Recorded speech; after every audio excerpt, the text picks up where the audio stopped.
وسلامه عليه نبينا وحبيبنا محمد صلى الله عليه وعلى آله وصحبه وسلم. قال الله تعالى في كتابه الكريم: يا أيها الذين آمنوا اتقوا الله حق تقاته ولا تموتن إلا وأنتم مسلمون. أما بعد. Ikhwani wa akhwati fiddin, rahimani wa rahimakumullah, saudara-saudariku sekalian, Bapak Ibu sekalian yang semoga Allah tabaraka wa taala selalu memberikan keberkahan pada kehidupan antum semua. Alhamdulillah, kita bersyukur kepada Allah tabaraka wa taala atas segala limpahan karunia dan nikmat yang Allah berikan kepada diri kita semua, sehingga pada kesempatan yang berbahagia ini Allah tabaraka wa taala masih terus melimpahkan berbagai macam nikmat dan karunia-Nya kepada diri kita semua. Yang ketika nikmat dan karunia tersebut ingin kita menghitungnya, maka kita tidak akan sanggup untuk dapat menghitung karunia dan nikmat yang Allah berikan kepada kita semua, ikhwan. Karena itu kewajiban bagi setiap manusia untuk mensyukuri segala kenikmatan karunia yang Allah Azza wa Jalla berikan kepada dirinya, baik dengan hatinya, baik dengan lisannya, baik dengan amal perbuatannya, baik dengan anggota badannya, hartanya, dan seterusnya, agar kita termasuk hamba-hamba Allah, abdan syakura, hamba-hamba Allah yang selalu bersyukur kepada Allah tabaraka wa ta'ala. Salah satu bentuk mensyukuri kenikmatan yang Allah tabaraka wa ta'ala berikan kepada diri kita tidak lain tidak bukan adalah melaksanakan perintah Allah tabaraka wa ta'ala, menjauhi larangannya, dan itulah takwa kepada Allah. Salah satu perintah Allah tabaraka wa ta'ala tidak lain tidak bukan adalah ketika kita selesai mengerjakan tadi, yaitu salat zuhur secara berjamaah, kemudian perintah selanjutnya adalah menuntut ilmu agama Allah Azza wa Jalla. Setelah kemarin Ramadan sudah kita selesaikan, alhamdulillah, bulan training 1 bulan untuk kita bertakwa kepada Allah Azza wa Jalla. Maka ingat ikhwan, ada apa setelah Ramadan? Berapa banyak manusia yang setelah Ramadan seakan-akan bulan training Ramadannya nggak bermanfaat bagi dirinya. Padahal salah satu tanda amal saleh seseorang itu diterima oleh Allah Azza wa Jalla, dia akan melanjutkan amal saleh selanjutnya, dan selanjutnya. Inna min alamati qabulil hasanah al-hasanatu ba'daha. Sesungguhnya di antara tanda amal saleh seseorang itu diterima oleh Allah Azza wa Jalla, orang itu akan melanjutkan amal saleh selanjutnya, dan selanjutnya. Berarti kita melazimkan untuk datang ke masjid bukan hanya di Ramadan. Kita melazimkan untuk berpuasa bukan hanya di Ramadan. Kita melazimkan untuk salat malam bukan hanya di Ramadan. Kita menuntut ilmu agama Allah bukan hanya di Ramadan. Kita bersedekah bukan hanya di Ramadan. Kita bertakwa kepada Allah, mengerjakan perintah Allah, menjauhi larangan Allah bukan hanya di Ramadan. Karena kita adalah hamba Allah, bukan hamba Ramadan. Maka para ulama mengatakan kun rabbaniyan wa la takun ramadaniyan. Jadilah kalian menjadi rabbaniyan, hamba-hamba Rabb, hamba-hamba Allah Azza wa Jalla, bukan menjadi hamba Ramadan. Siapa itu hamba Ramadan? Seorang hamba yang tidak beribadah kepada Allah kecuali hanya di bulan Ramadan saja. Na'udzubillah. Kita beribadah kepada Allah, menyelesaikan tugas kita di atas muka bumi ini, beribadah, mentauhidkan Allah sampai nyawa kita habis di atas muka bumi ini. Wa'bud rabbaka hatta ya'tiyakal yaqin. Dan sembahlah Rabbmu sampai datang keyakinan, yakni sampai datang kematian kepada dirimu. Nah, salah satu kewajiban kita yang terus harus kita lakukan di atas muka bumi ini tidak lain tidak bukan adalah menuntut ilmu agama Allah Azza wa Jalla dan mengamalkan ilmu yang sudah kita ketahui, yang sekarang kita sedang lakukan. Ikhwatul iman, rahimani rahimakumullah, melanjutkan mabahas kita, kajian kita tentang kitab hadis Al-Arba'in An-Nawawiyah. Hari ini insyaallah taala kita akan lanjutkan hadis ke-19. Hadis yang sangat luar biasa kalau orang benar-benar memahami ini, hadis ini, luar biasa. Karena banyak sekali pelajaran di dalam hadis ini yang bisa kita ambil. Kita baca hadisnya.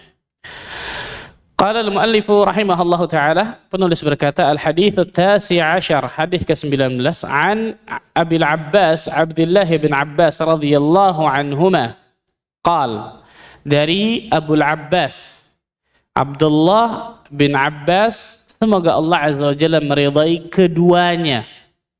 Keduanya berarti siapa?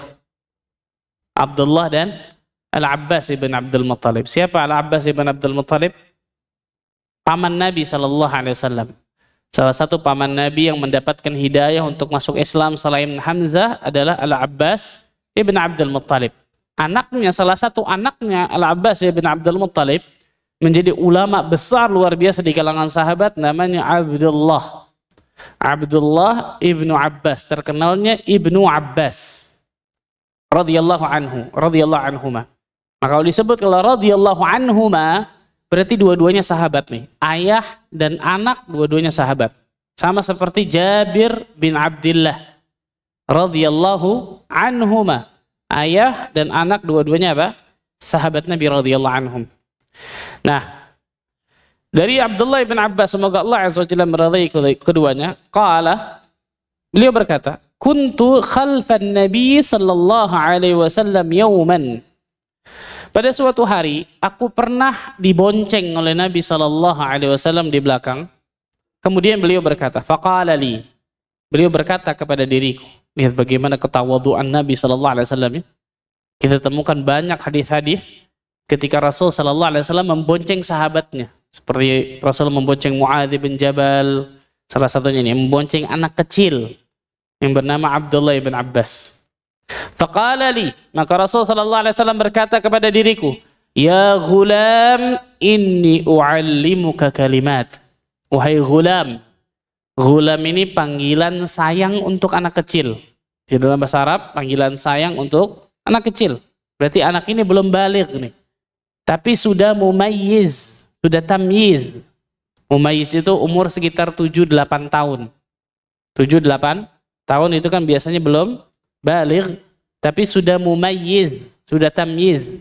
Tamyiz itu bisa membedakan mana yang berbahaya bagi dirinya atau tidak, dan seterusnya. Ini api dia sudah tahu nih, ini api ini bahaya bagi saya. Itu tamyiz. Umur 7-8 tahun.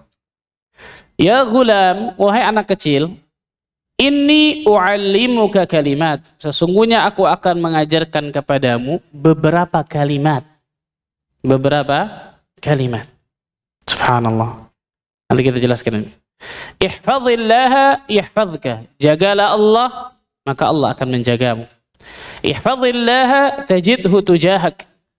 Jagalah Allah, maka engkau akan mendapati Allah berada di hadapanmu.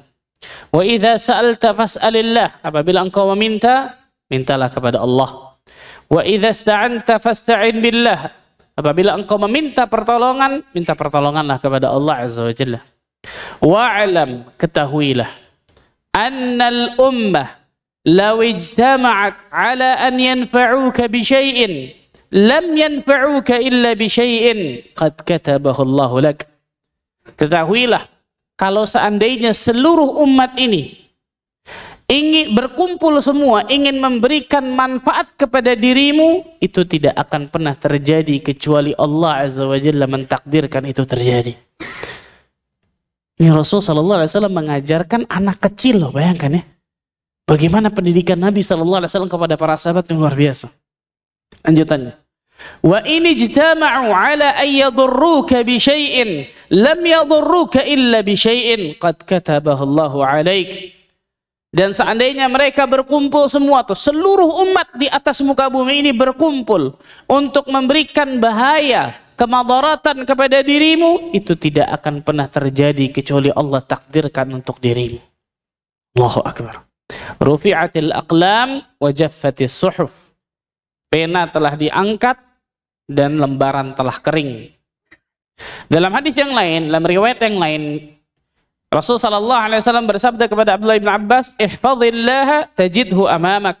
Jagalah Allah, maka engkau akan mendapati Allah berada di hadapanmu. Ta'arraf ila Allahi fir rakha ya'rifka fi syiddah. Kenalilah Allah dalam keadaan dirimu senang, maka Allah azza wa jalla akan mengenali dirimu ketika engkau dalam keadaan sulit. Wa'lam annama akhta'aka lam yakun liyusibak. Ketahuilah bahwa segala sesuatu yang tidak ditakdirkan kepada dirimu maka tidak akan pernah menimpamu. Segala sesuatu yang tidak ditakdirkan untuk dirimu gak akan pernah menimpamu. Wa ma asabaka lam yakun liyukhti'ak. dan segala sesuatu yang Allah takdirkan untuk menimpamu, maka tidak akan pernah tidak menimpamu, tidak akan pernah luput dari dirimu. Pasti terkena engkau dengan yang ditakdirkan Allah Azza wa Jalla kepada dirimu. Wa'lam anna an-nasr ma'as sabr, ketahuilah pertolongan itu bersama kesabaran. Wa annal faraj ma'al karb, dan kelapangan itu bersama kesulitan. Wa anna ma'al usri yusra, dan kesulitan itu kesulitan itu ada pada kemudahan. Hadis ini diriwayatkan Imam At-Tirmidzi, Imam Ahmad, Hakim dan lain sebagainya, dan para ulama mengatakan hadis ini sanadnya sahih. Pelajaran pertama yang bisa kita ambil, atau pertama dulu kita akan jelaskan tentang Abdullah bin Abbas. Abdullah bin Abbas radhiyallahu anhu. Di dalam sahabat Nabi ada 4 al-arba'ah al-abadilah. Ada 4 Abdullah yang terkenal. Yang 4-4-nya ini seumuran semuanya. Ada yang tahu siapa aja? Yang pertama Abdullah bin Abbas, saya sebut. Yang kedua sama keempat Abdullah bin Abbas pertama. Yang kedua Abdullah bin Umar, anaknya siapa? Umar bin Khattab radhiyallahu anhuma. Yang ketiga Abdullah bin Mas'ud di atas, senior. Ini seumuran 4 ini. Abdullah bin Zubair, anaknya siapa? Zubair bin Awam radhiyallahu anhu. Yang keempat, yang terakhir? Yang terakhir Abdullah bin Mas'ud di atas. Senior jauh sama beliau. Abdullah ibn Amr ibn As. Anaknya siapa? Amr ibn As. Abdullah ibn Amr ibn As. 4 ini. Al-arba'ah al-abadilah. Terkenal 4 Abdullah. 4 Abdullah yang 4-4 berilmu semua luar biasa, dan 4-4-nya seumuran. Kalau Abdullah bin Mas'ud senior jauh di atasnya. Abdullah bin Abbas, Abdullah bin Umar, Abdullah bin Zubair, dan Abdullah bin Amr bin As. Ini 4-nya. Salah satunya Abdullah bin Abbas. Disebutkan Imam Az-Zahabi rahimahullah ta'ala dalam kitab Syiar A'lamin Nubala tentang Abdullah bin Abbas. Hibrul ummah, beliau adalah tintanya umat ini. Antum tahu tinta? Subhanallah. Menunjukkan apa? Sumber rujukan kaum muslimin itu tinta. Kan kalau tinta itu berarti terkenal dengan ilmu pasti, betul ya? Identik dengan ilmu. Beliau disebut hibrul ummah, kata Imam Az-Zahabi. Tintanya umat ini, sumber rujukan kaum muslimin pada zamannya. Wa faqihul asr, sahabat yang paling faqih pada zamannya. Paling faqih, paling faham agama pada zamannya. Wa imamut tafsir, dan seorang imam dari ahli tafsir. Dari kalangan para sahabat, seorang imam dalam bidang tafsir. Dari mana ini? Dari doa Nabi SAW. Ketika beliau lahir, dibawalah kemudian ke Nabi SAW, kemudian beliau didoakan oleh Nabi SAW. Allahumma faqihhu fid din wa'allimhu ta'wil. Ya Allah, fahamkan dia tentang agama ini dan ajarkan dia tentang tafsir Al-Quranul Karim. Sehingga Abdullah bin Mas'ud mengatakan, Abdullah bin Mas'ud seniornya loh, bayangkan, sampai mengatakan tidak ada orang yang paling faqih tentang tafsir Al-Quranul Karim daripada Ibnu Abbas radhiyallahu anhu. Bayangkan, tidak ada orang yang paling faqih tentang tafsir Al-Quranul Karim daripada Ibnu Abbas radhiyallahu anhu. Dan itu dikatakan oleh Ibnu Abbas sendiri. Tidaklah satu ayat dalam kitabullah kecuali aku tahu kapan ayat itu turun, kenapa ayat itu turun, ditujukan untuk apa ayat itu turun, dan apa maksudnya. Itu Ibnu Abbas, bayangkan. Ini faqih luar biasa orang ini. Masih muda padahal, subhanallah. Bahkan sampai di zaman Umar bin Khattab jadi khalifah, Abdullah bin Abbas dimasukkan ke sahabat-sahabat senior untuk berdiskusi. Zamannya Umar nih. Dimasukkan Abdullah bin Abbas yang umur jauh luar biasa umur dengan sahabat-sahabat senior untuk berdiskusi dengan yang lain. Maka sebagian sahabat yang senior bertanya kepada Amirul Mukminin Umar bin Khattab, "Wahai Amirul Mukminin, kenapa kau masukkan anak kecil ini ke tengah-tengah kita? Ada apa?" Lihat ya, umur itu tidak menentukan bahwa orang tersebut pasti apa? Luar biasa. Nih, masih kecil, masih junior luar biasa. Kenapa kau masukkan ini? Anaknya masih junior ini. Apa kata Umar bin Khattab? Engkau akan tahu kenapa aku masukkan dirinya pada perkumpulan kita nih. Maka kemudian satu waktu Umar bin Khattab bertanya kepada para sahabat yang senior ketika turunnya surat Idza jaa nasrullahi wal fath wa ra'aitan nasa yadkhuluna fi dinillahi afwaja fasabbih bihamdi rabbika wastaghfir innahu kana tawwaba. Menurut kalian apa maksud dari ayat ini? Umar bertanya kepada sahabat yang senior. Maka mereka mengatakan ketika kota Makkah sudah dibuka oleh Allah Azza wa Jalla, kewajiban kita untuk bertasbih kepada Allah, memuji Allah, beristighfar kepada Allah dan lain sebagainya. Apalagi ketika manusia berbondong-bondong masuk ke dalam Islam, bersyukur kepada Allah. Hampir rata-rata jawab itu. Umar bertanya kepada Abdullah bin Abbas, menurutmu wahai Ibn Abbas, apa tafsir dari ayat ini? Apa kira-kira? Ibn Abbas beda nih. Khariqun 'anil 'adah. Out of the box kalau bahasa kita sekarang. Kata Ibnu Abbas apa? Ayat itu menunjukkan atau surat itu menunjukkan dekatnya ajal Nabi SAW. Apa kata Umar bin Khattab? Tidaklah yang aku fahami dari ayat itu kecuali yang engkau fahami wahai Ibnu Abbas. Umar tahu luar biasa, bayangkan. Walaupun apa yang dikatakan oleh sahabat senior tadi benar kan itu. Tapi ada makna yang tersirat yang nggak kebanyakan orang tahu. Ibnu Abbas tahu. Paham? Luar biasa tuh, Masya Allah tuh. Dan Umar tahu tuh masalah itu. Umar yang menunjukkan bahwa walaupun umurnya junior, tapi ilmunya nggak kalah dengan antum-antum semua yang senior. Ini istimewa nih, kawan. Maka keistimewaan itu terletak pada ilmu, bukan cuma usia. Usia betul masuk di antaranya, tapi ilmu itu di atas segalanya, luar biasa. Bayangkan Ibnu Abbas radhiyallahu anhu. Para ulama juga mengatakan Ibnu Abbas adalah al-bahr, lautan ilmu. Lautan ilmu, subhanallah. Nah, dan banyak sekali luar biasa keutamaan Ibnu Abbas yang nggak mungkin kita sebutkan semua. Dan beliau meninggal disebutkan pada tahun 68 Hijriyah. Ada yang mengatakan 65 Hijriyah. Di mana? Ada yang tahu? Di kota mana, ada yang tahu? Di kota Taif. Antum umroh pernah ke Taif, ada namanya Masjid apa? Abdullah bin Abbas. Abdullah bin Abbas meninggal di kota Taif. Sebelumnya beliau di kota Mekah tinggalnya. Tapi di akhir-akhir hayat beliau pindah hijrah ke kota Taif. Alasannya ini istimewa. Apa alasannya? Antum mau tinggal di Mekah nggak ya, kawan?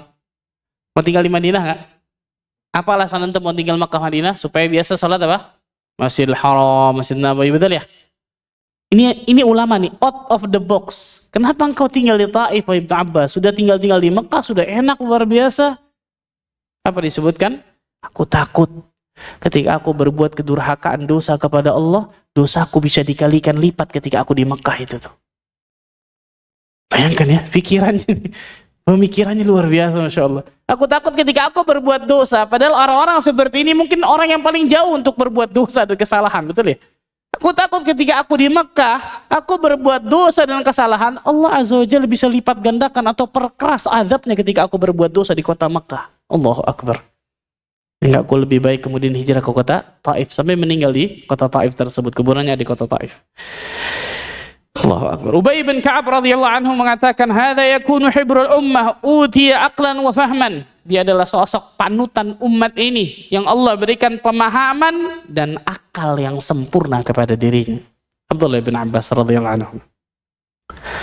Nah, itu sedikit sekilas tentang Ibnu Abbas. Rasul sallallahu alaihi wasallam membonceng ke Abdullah bin Abbas. Ini menunjukkan, kata para ulama, bagaimana ketawaduan Nabi sallallahu alaihi wasallam. Bukan mentang-mentang beliau seorang pemimpin senior jauh umurnya luar biasa, kepada yang junior kemudian menindas. Nggak ada tuh ya, kawan. Nggak ada dalam Islam senioritas kemudian menindas junior, itu nggak ada dalam Islam ya, kawan. Kan kebanyakan kita lihat kayak gitu ya, betul ya? Untuk masuk kampus contoh, apa yang terjadi? Senior antum memeluk kita, sebaliknya kalau di kita ternyata. Ini tradisi yang harus dihilangkan ya, kawan. Wallahi ini harus dihilangkan, subhanallah. Anak ketika anak di Madinah, pertama kali anak sampai di Madinah, yang jemput kita ratusan orang mahasiswa baru itu senior kita di bandara. Padahal pada saat itu bukan di bandara Madinah, di bandara Yanbu'. Kurang lebih 4 jam dari kota Madinah. Yang jemput kita senior kita, bayangkan. Jemput berbis-bis luar biasa. Sampai di Jamiah Islamiyah, sampai di universitas, kita nggak tahu koper kita di mana, nggak tahu. Kenapa? Karena ngangkatin senior kita semua yang ngangkatin. Ini yang benar harusnya.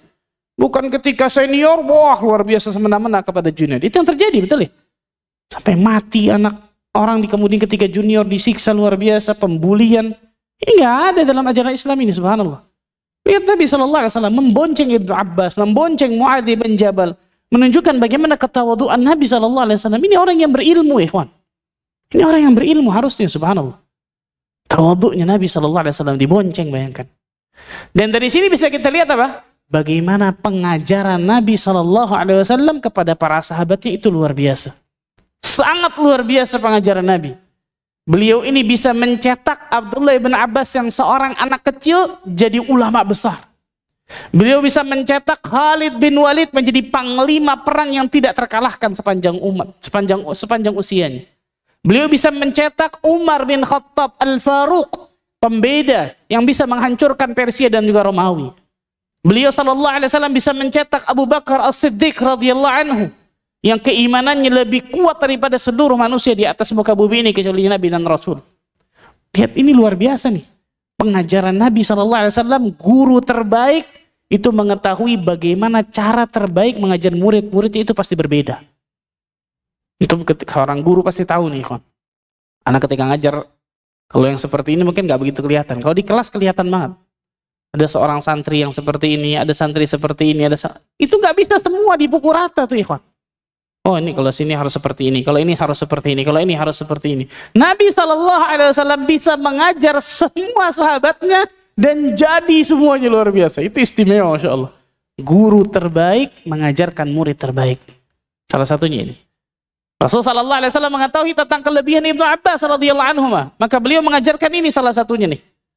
Untuk apa? Tidak lain tidak bukan pengajaran ini bukan hanya untuk Ibnu Abbas, tapi untuk kita semua sampai akhir zaman nih, ikhwan. Untuk umat Rasul sallallahu alaihi wasallam sampai akhir zaman. Makanya sampai detik ini kita baca hadis ini dari siapa? Dari Abdullah bin Abbas radhiyallahu anhu. Salah satu bahkan yang paling banyak meriwayatkan hadis Nabi sallallahu alaihi wasallam salah satunya adalah Abdullah bin Abbas radhiyallahu anhu. Ini keistimewaan Nabi sallallahu alaihi wasallam. Kemudian beliau mengajarkan dengan kata-kata ya ghulam. Wahai anak kecil, panggilan sayang. Nah, ini penting banget, ikhwan. Kalau kita ingin mengajarkan siapapun itu, anak kita atau santri, siswa, siapapun itu, orang yang mau kita dakwahkan, orang yang mau kita ajarkan, maka tunjukkan akhlak mulia, tunjukkan kelemah lembutan, tunjukkan kesabaran. Nah, biasanya kita nggak sabar ketika mendidik nih. Hilang lemah lembut kita ketika berkali-kali seperti itu, orang itu melakukan kesalahan, hilang biasanya tuh, subhanallah. Tunjukkan akhlak mulia, tunjukkan kelemah lembutan, tunjukkan kesabaran ketika dia ingin apa? Ingin mendakwahkan manusia, ingin mengajarkan manusia. Lihat Rasul, ya ghulam. Panggilan kasih sayang dalam bahasa Arab, wahai anak kecil. Inni u'allimuka kalimat. Aku ingin mengajarkan beberapa kalimat kepadamu. Untuk apa ini? Uslubut tasyawwuq, kata para ulama. Gaya bahasa Arab untuk menjadikan seseorang yang kita dakwahi itu lebih fokus, lebih perhatian untuk apa yang kita ajarkan. Jadi Rasul nggak langsung ngomong ihfazillah yahfazka, enggak. Rasul memberikan tanbih dulu nih, memberikan suatu peringatan kepada Ibnu Abbas. Wahai Ibnu Abbas, aku ingin mengajarkan beberapa kalimat kepadamu. Supaya apa? Abdullah bin Abbas benar-benar fokus memperhatikan nih, nggak main-main. Bahkan dalam hadis yang lain, Mu'adz bin Jabal ketika Rasul sallallahu alaihi wasallam mengajarkan tentang tauhid itu luar biasa, Rasul memanggil Mu'adz, "Ya Mu'adz." Wahai Mu'adz. Maka Mu'adz mengatakan, "Labbaika wa sa'daika Rasulullah." Aku suruh panggilan wahai Rasulullah. Rasul diam. Diam. Kedua kali, "Ya Mu'adz." Dipanggil lagi. "Labbaika wa sa'daika Rasulullah." Aku suruh panggilan wahai Rasulullah. Rasul diam lagi. Ketiga kali, "Ya Mu'adz, wahai Mu'adz." "Labbaika wa sa'daika Rasulullah." Aku suruh panggilan wahai Rasulullah. Baru Rasul apa? Berbicara di situ. Supaya apa? Penasaran di situ, betul ya? Ini apa yang disampaikan Nabi ini? Satu kali diam, dua kali diam, ketiga kali baru diajarkan. Agar benar-benar apa? Benar-benar rasikh fi dzihn, kata para ulama. Agar benar-benar masuk ke kepala dan hati manusia tuh. Karena pasti antum beda ketika antum ajarkan nih. Ini ada hadis nih. Sama ketika antum berikan apa? Awal mukaddimah dulu. Ana mau ajarin ente nih satu hadis yang luar biasa. Tapi sebentar, mau kamar mandi dulu. Orang itu gimana kira-kira? Wah, apa nih semua hadis? Apa nih? Kan gitu ya. Ini luar biasa. Rasul sallallahu alaihi wasallam mengajarkan Ibnu Abbas luar biasa. Inni u'allimuka kalimat. Aku ingin mengajarkan beberapa kalimat kepadamu. Berarti Ibnu Abbas supaya apa? Fokus nih. Apa nih mengajarkan Nabi sallallahu alaihi wasallam? Ini luar biasa, Masya Allah. Dan yang menarik adalah Rasul sallallahu alaihi wasallam mengajarkan hadis ini nih, atau mengajarkan pengajaran ini kepada anak kecil yang belum baligh. Subhanallah. Dan ini semua isinya akidah loh dalam ini. Semua isinya tauhid, akidah, iman, semua ini dalam ini. Ini pentingnya apa? Pengajaran iman yang benar kepada anak-anak kita nih, kawan. Pengajaran iman yang benar kepada anak-anak kita. Indonesia ini diantara orang sering ngomong darurat apa? Darurat korupsi, betul ya? Salah satu sebabnya diantaranya apa? Nggak ditanamkan iman dari kecil dengan orang tuanya. Kalau ditanamkan iman dari kecil, subhanallah, akan timbul rasa takut kepada Allah Azza wa Jalla, rasa malu kepada Allah Azza wa Jalla. Itu pasti tuh. Lihat, ini anak kecil yang belum balik, umurnya 7-8 tahun, diajarkan semuanya tentang tauhid, akidah yang benar, iman dan seterusnya. Sehingga ketika anak itu besar, tumbuh besar, benar-benar mempunyai akidah dan iman yang benar. Nah, ini penting. Jadi pengajaran tentang supaya nggak korupsi sebenarnya bukan ketika besar itu, dari kecil awalnya itu. Ketika orang tuanya mengajarkan nggak benar sesuatu kepada anaknya, anaknya akan merekam tuh, orang tua saya begini, saya juga boleh berarti seperti itu. Makanya berat jadi orang tua ya kan, jadi qudwah, jadi uswah itu luar biasa, Masya Allah tuh. Anak itu pencontoh yang paling terbaik dan yang paling sering dicontoh siapa? Orang tuanya pasti, betul ya. Dapat dari mana tuh? Teman. Dapat dari mana tuh? Tetangga. Dapat dari mana tuh? TV. Dapat dari mana? Orang tua. Nah, kalau orang tua repot nih. Dapat dari orang tua kayak gini. La haula wala quwata illa billah. Ternyata pengajaran yang tidak benar. Inni u'allimuka kalimat. Aku ingin mengajarkan beberapa kalimat kepada dirimu. Apa yang diajarkan oleh Nabi sallallahu alaihi wasallam? Yang pertama, ihfazillaha yahfazka. Jagalah Allah, maka Allah akan menjagamu. Apa maksudnya jagalah Allah? Hah? Yang menarik ketika Nabi menyebutkan ini, wahai Ibnu Abbas, jagalah Allah, Allah akan menjagamu. Nggak ada dalam riwayat Ibnu Abbas nanya, ya Rasulullah, apa maksudnya menjaga Allah? Nggak ada. Berarti menunjukkan apa? Ibnu Abbas langsung paham tuh apa ini maksud Nabi sallallahu alaihi wasallam. Betul ya? Nah, saya mau tanya sama antum. Apa maksud jagalah Allah? Ibnu Abbas langsung paham loh, betul ya? Jagalah Allah, Allah akan menjagamu. Gimana jaga Allah nih? Harusnya kalau anak kecil kan gitu ya.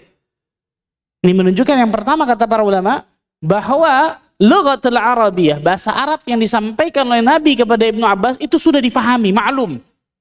Sudah difahami sudah. Apa ini maksud menjaga Allah? Dia sudah paham sudah. Oh, maksudnya ini. Satu. Yang kedua, menunjukkan kecerdasan Ibnu Abbas nih, kelebihan tersendiri. Nah, kalau anak kita, misal kita ngomongin seperti ini, insya Allah anak kita akan nanya tuh. Yang pertama jelas gak ngerti bahasa Arab, betul ya? Karena bukan dari lughatul Arabiyah dari kecilnya.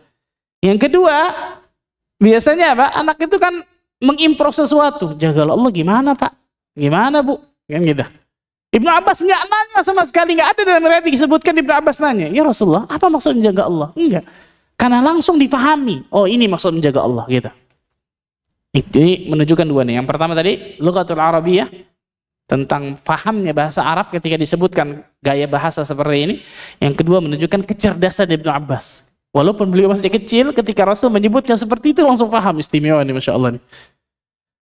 Apa ini maksud menjaga Allah di sini? Para ulama menyebutkan banyak maksudnya. Ihfazillaha, jagalah Allah. Yang pertama maksudnya jagalah batas-batasan Allah. Ihfaz hududallah. Jagalah batas-batasan Allah. Jangan engkau langgar batas-batasan Allah ini nih. Yang pertama. Makna yang kedua, ihfazillah, jagalah Allah, jagalah perintah dan larangan Allah. Jagalah perintah dan larangan. Wahai Ibnu Abbas, jaga perintah Allah, jaga larangan Allah. Perintah Allah engkau kerjakan semampunya. Larangan Allah engkau tinggalkan sejauh-jauhnya. Ini makna yang kedua. Ihfazillah, jagalah Allah, jagalah batas-batasan Allah, jagalah perintah dan larangan Allah. Yang ketiga, ihfazillah. Jagalah Allah, disebutkan oleh para ulama, jagalah jagalah agama Allah tabaraka wa ta'ala. Jagalah agama atau syariat Allah tabaraka wa ta'ala. Jagalah batas-batasan Allah, jagalah perintah dan larangan Allah, jagalah agama atau syariat Allah. Yang keempat,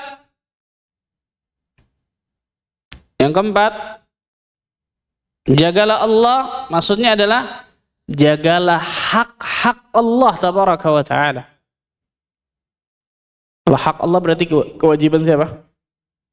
Kewajiban makhluk. Kalau hak Allah berarti kewajiban makhluk. Apa saja hak Allah? Apa saja kewajiban kita kepada Allah? Mentauhidkan Allah, menyembah kepadanya, taat kepadanya, jangan pernah durhaka kepada Allah, dan seterusnya. Jagalah hak-hak Allah azza wa jalla. Ini 4 secara garis besar. Karena dari 4 ini bisa kemana-mana nih. Dari 4 ini bisa kemana-mana. Jagalah batas-batasan Allah, jagalah perintah dan larangan Allah, jagalah agama dan syariat Allah, jagalah hak-hak Allah azza wa jalla. Contoh. Yang dimaksud menjaga hak-hak Allah, perintah Allah, larangan Allah, contohnya apa? Secara spesifik, jagalah sholat. Betul ya? Sholat tepat pada waktunya, bagi laki-laki dikerjakan secara berjamaah, kan gitu. Sholat tidak akan sah kecuali wudhunya benar. Berarti jagalah juga apa? Bersucinya. Jagalah wudhunya benar atau tidak. Berbanyak orang ketika wudhu asal-asalan. Rasulullah SAW mengatakan, wailul lil a'qabi minan nar, celaka tumit-tumit dari api neraka. Kenapa? Karena tumitnya nggak kena air wudhu ketika dia wudhu, ketika dia bersuci. Berarti dia nggak menjaga apa? Bersucinya. Itu secara spesifik berarti dia tidak menjaga perintah Allah untuk wudhu dan bersuci dengan benar. Jagalah sholat, jagalah bersuci. Kemudian apa? Jagalah anggota tubuh kita nih dari berbuat kedurhakaan kepada Allah. Jaga mata kita dari melihat yang haram, jaga telinga kita dari mendengar sesuatu yang haram, jaga lisan kita dari mengatakan, mengucapkan sesuatu yang Allah murkai, jaga tangan kita dari berbuat yang haram, menzalimi orang, atau tadi itu mengambil yang bukan haknya. Na'udzubillah. Jagalah kaki kita dari yang haram ke tempat-tempat yang haram, jangan pernah kita langkahkan ke tempat-tempat yang haram. Jaga kemaluan kita, jaga badan kita, jaga hati kita, jaga akal kita, dan seterusnya. Jaga seluruh anggota tubuh kita. Di antara pula apa? Jaga nikmat-nikmat Allah yang Allah berikan kepadamu. Jangan kau pergunakan nikmat itu untuk kedurhakaan kepada Allah. Ketika Allah berikan jabatan misal, ketika Allah berikan harta misal, jaga itu benar-benar. Karena semua itu akan ditanya oleh Allah tabaraka wa ta'ala. Kemudian jagalah apa? Kepala, perut dari memakan sesuatu yang haram, dari mencari sesuatu yang haram, berpikir sesuatu yang haram, dan seterusnya. Jadi dari 4 ini nih ikhwan, ini kemana-mana luar biasa nih. Jagalah batas-batasan Allah, jagalah perintah larangan Allah, jagalah agama dan syariat Allah, jagalah hak-hak Allah azza wa jalla. Hak Allah yang paling terbesar apa? Mentauhidkan Allah, menjauhkan kesyirikan. Jangan pernah kalian berbuat kesyirikan kepada Allah. Ihfazillah, jagalah Allah. Berarti apa? Jangan pernah kalian berbuat kesyirikan kepada Allah. Tauhidkan Allah dalam segala sesuatu, dalam setiap waktu dan keadaan. Ihfazka, maka Allah akan menjagamu. Ini kaidah dalam agama nih, ikhwan. Al-jaza min jinsil amal. Balasan itu sesuai dengan amal perbuatan. Kalau kita menjaga batas-batasan Allah, kalau kita menjaga perintah larangan Allah, kalau kita menjaga agama dan syariat Allah, kalau kita menjaga hak-hak Allah, Allah pasti akan menjaga kita. Al-jaza min jinsil amal. Balasan sesuai dengan amal perbuatan. Amal perbuatan kita baik di atas muka bumi ini, beriman, beramal saleh, bertakwa kepada Allah, taat, nurut kepada Allah dan Rasulnya, pasti Allah kasih surga di situ. Udah jelas itu. Sebaliknya, kita nggak pernah mentauhidkan Allah, malah berbuat kesyirikan, nggak pernah beribadah kepada Allah, nggak pernah taat kepada Allah, nggak pernah bertakwa kepada Allah, Allah siapkan neraka, na'udzubillah, untuk mereka tuh. Al-jaza min jinsil amal. Ini bentuk keadilan Allah azza wa jalla. Ini kaidah nih, ikhwan. Balasan sesuai dengan amal perbuatan. Jadi kalau kita ingin diperlakukan baik oleh manusia, contohlah, untuk oleh manusia, maka berbuat baiklah kepada manusia. Kalau kita ingin diberikan kebaikan dari Allah Azza wa Jalla, maka berbuat baiklah kepada Allah. Apa bentuk berbuat baik kepada Allah? Tadi itu.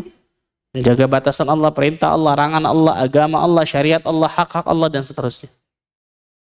Yahfazka, Allah akan menjagamu. Apa yang Allah jaga? Secara garis besar Allah menjaga dua. Dua ini bisa kemana-mana nih. Secara garis besar Allah menjaga dua. Duniawi wa ukhrawi. Allah menjaga dunia kita, Allah menjaga agama atau akhirat kita. Dua nih. Barang siapa yang menjaga Allah tabaraka wa ta'ala, menjaga batas-batasan Allah, menjaga perintah dan larangan Allah, menjaga agama dan syariat Allah, menjaga hak-hak Allah Azza wa Jalla, Allah pasti akan jaga dunianya, Allah pasti akan jaga akhirat dan agama. Kisah di dalam surat Al-Kahfi. Surat Al-Kahfi yang kita biasa baca ketika malam Jumat atau hari Jumat. Salah satunya kisah Nabi Khidir dengan Nabi Musa alaihissalam. Betul? Nabi Khidir membangunkan rumah tanpa meminta biaya sama sekali bagi anak-anak kecil itu. Betul ya? Kenapa? Wa kana abuhuma salihah. Ayah dari kedua anak ini nih adalah orang yang saleh. Karena di bawah rumah tersebut ada peninggalan harta dari orang tuanya, sehingga Allah Azza wa Jalla jaga hartanya. Berarti dunianya Allah jaga. Betul? Perhatikan nih. Saleh, Allah jaga dunianya. Contohnya harta. Kalau kita ingin dijaga oleh Allah Azza wa Jalla dunia dan akhirat kita, salah satu dunia nih. Harta kita, anak kita, jiwa kita, badan kita. Dan seterusnya Allah ingin jaga semua. Jagalah Allah Azza wa Jalla dalam kehidupan kita. Jagalah agama Allah, jagalah syariat Allah. Jangan pernah berbuat kedurhakaan dan dosa kepada Rabbul Alamin. Jangan pernah melanggar batas-batasan Allah Azza wa Jalla, karena Allah memiliki batas di atas muka bumi ini. Likulli malikin hima wa himallahi maharimuh. Setiap raja itu memiliki batas wilayah, dan batas-batasan Allah Azza wa Jalla itu yang diharamkan oleh Allah Azza wa Jalla. Gak boleh berzina, gak boleh makan riba, gak boleh berbuat kesyirikan, gak boleh berjudi, gak boleh zalimin orang, dan seterusnya. Batas-batasan Allah itu sesuatu yang diharamkan oleh Allah Azza wa Jalla. Jaga itu semua. Barang siapa yang menjaga itu semua, Allah pasti akan menjaga dirinya. Ini sabda Nabi SAW. Allah pasti akan jaga dunianya, dan Allah pasti akan jaga akhiratnya, agamanya. Allah jaga dunia tadi itu, hartanya, anaknya, badannya, kesehatannya. Apapun itu semua masalah duniawi. Allah jaga akhiratnya, Allah jaga imannya, Allah jaga hatinya, Allah jaga takwanya, Allah jaga surganya. Allah jaga semuanya, Allah jaga, ya ikhwan. Dengan syarat kita menjaga Allah tabaraka wa ta'ala, itu kita menjaga syariat dan agama Allah tabaraka wa ta'ala. Salah satu yang menarik adalah disebutkan ketika ada seorang ulama yang sudah tua, tapi ulama ini subhanallah disebutkan Al-Qadhi Abu Tayyib At-Tabari Asy-Syafi'i. Beliau adalah ulama dari kalangan Syafi'iyah. Hidup pada abad ke-5 Hijriah. Al-Qadhi Abu Tayyib At-Tabari. Ketika beliau sudah tua nih, umurnya sudah tua luar biasa, tapi beliau masih bisa loncat secara gesit. Loncat sini, loncat sana. Udah tua padahal, subhanallah. Orang kalau tua biasa jalannya susah, betul ya? Ini sudah tua luar biasa, tapi bisa loncat sini, bisa loncat sana. Maka orang-orang bertanya, ya Syekh, kenapa kau bisa lompat seperti ini? Padahal umur sudah tua seperti ini. Kok masih bisa lompat seperti ini? Apa kata beliau? Udah jawabannya luar biasa nih, kawan. Hadhihi jawarih hafidnaha 'anil ma'asi fis sighar. Anggota tubuhku ini nih, aku jaga ketika aku masih muda. Aku jaga dari berbuat apa? Maksiat. Anggota tubuhku ini dahulu aku menjaganya dari berbuat kemaksiatan ketika aku masih muda. Fahafidnaha Allah 'alaina fil kibar. Maka Allah Azza wa Jalla menjaganya ketika aku sudah tua. Allahu Akbar, luar biasa jawabannya nih. Ada seorang ulama yang bernama Suwaid bin Ghaflah, seorang tabi'in. Suwaid bin Ghaflah. Umurnya disebutkan dalam riwayat 120 tahun kalau nggak salah. Umur 120 tahun. tapi masih bisa menjadi imam di Ramadan sebulan full tanpa ada satu kesalahan pun ketika dia baca. Berapa umurnya? 120 tahun. Kita umur berapa? Hah? Baca kuliah muter terus tuh. La abudu ma ta'budun, la abudu ma ta'budun. Mana ujungnya ini, subhanallah ya? 120 tahun bisa mengimami, ini di belakangnya main-main loh. Di belakangnya berarti tabi'in dan sahabat, karena beliau seorang tabi'in.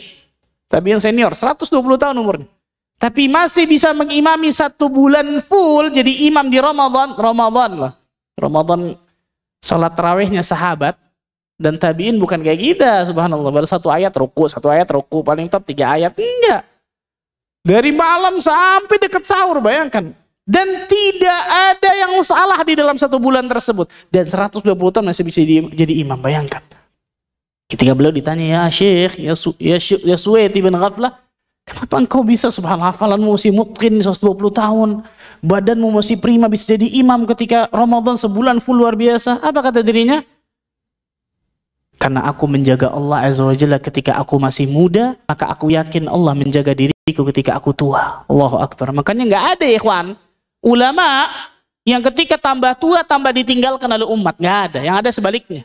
Tambah tua tambah dikejar oleh manusia, luar biasa karena ilmunya. Syekh, disebut syekh itu kan karena 2. Yang pertama karena ilmunya, yang kedua karena seniornya. Tambah berilmu dan tambah senior, biasa manusia atau kaum muslimin tambah mencintainya. Syekh bin Baz rahimahullah ta'ala pernah umur 90 tahun sebelum beliau meninggal ini. Sanad hadis diacak-acak oleh muridnya, sengaja muridnya. Ini ke sini, ini ke sini, sini. Dibaca oleh Syekh, anfulan. Kata Syekh, la, salah itu, salah. Harus anfulan. Seumur 90 tahun. Antum coba ngafalin sanad hadis, ikhwan. Coba tes 1 aja hadis ngafalin. Luar biasa susahnya itu. Ini beliau diacak-acak sengaja oleh santrinya, oleh muridnya. Umur 90 tahun masih bisa apa? Enggak salah itu, salah. Harusnya anfulan an Rasulillah. Bayangkan, luar biasa. Allah Azza wa Jalla menjaga mereka semua ketika sudah tua, karena ketika masih muda mereka menjaga Allah Azza wa Jalla. Maka salah tuh orang yang mengatakan muda apa? Foya-foya, tua kaya raya, mati masuk neraka, tuh bukan surga. Nauzubillah min dzalik tuh. Salah itu, subhanallah. Wala haula wala quwwata. Harusnya apa? Ketika muda, waktu untuk beramal. Karena ada hal-hal atau amal-amal yang bisa dilakukan ketika muda dan sulit dilakukan ketika kita tua. Coba aja, ikhwan. Maka ketika masa muda bukan kemudian foya-foya, kemudian mengikuti hawa nafsu buruk, nanti tidak. Tapi jaga Allah Azza wa Jalla, jaga agama Allah, jaga syariat Allah. Maka Allah Azza wa Jalla pasti akan menjaga kita semua walaupun kita sudah tua. Subhanallah, a'lam bishawab. Ini sampai sini dulu. Insyaallah taala kita lanjutkan masih hadis ke-19. Mudah-mudahan Allah Azza wa Jalla jaga selalu diri kita, iman kita, hati kita, dunia dan akhirat kita, sehingga Allah Azza wa Jalla bisa pertemukan kita nanti di surga Firdaus tanpa hisab dan tanpa adab. Allahumma amin rabbal alamin. Subhanakallah bihamdika, asyhadu an la ilaha illa anta astaghfiruka wa atubu ilaik. Wassalamualaikum warahmatullahi wabarakatuh.